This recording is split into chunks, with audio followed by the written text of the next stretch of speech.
청취자 여러분 안녕하십니까? 오늘은 이규원 박사님의 칼슘이 폐의 독성에 어떤 역할을 하는가라는 제목의 칼럼을 전해드립니다.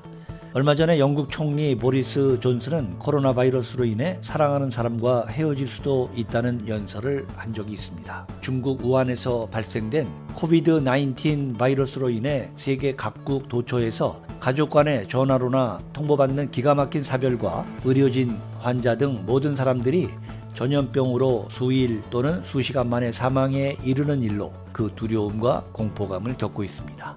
이 일이 언제나 끝날지 아무도 모릅니다. 미국에서는 수천이었던 것이 수십만으로 확진자가 증가되고 의료진들마저 감염되는 등 지금의 사태가 얼마나 더 나쁜 상황으로 치닫을지 누구도 예단할 수 없는 지경이 됐습니다. 코로나 바이러스로 인한 사망자는 모두 폐가 망가지며 사망에 이르게 되는데 칼슘이 폐의 독성에 어떤 역할을 하는지 알아보고자 합니다.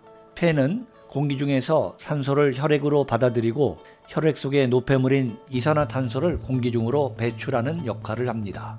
폐에는 산소와 이산화탄소의 교환이 잘 일어날 수 있도록 작은 혈관들이 폐포를 둘러싸고 있습니다.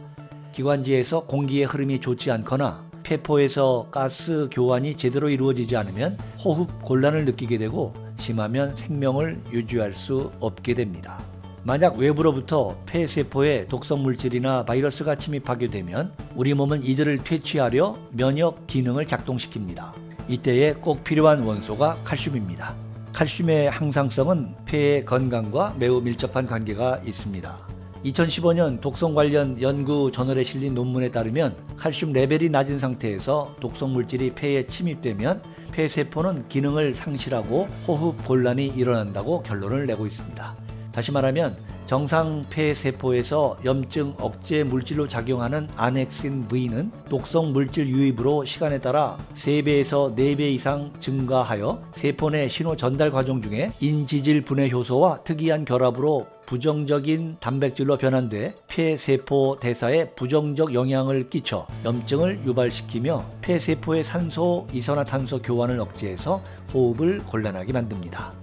쇠칼슘 연구 일을 하면서 수많은 질병의 임상을 겪으며 폐암, 폐섬유종 등 폐질환 환자들에 대해 목격한 쇠칼슘 효과에 대해 나눠보고자 합니다. 84세 남성, 만성 폐섬유종이었는데 산소통을 끼고 고통스럽게 생활하던 사람이 쇠칼슘 공급으로 편한 호흡과 숙면으로 산소통 없이 정상적인 생활을 찾게 되고 80세 남성은 말기 폐암으로 힘들어하던 환자가 쇠칼슘 복용으로 편한 호흡을 하게 되었고요.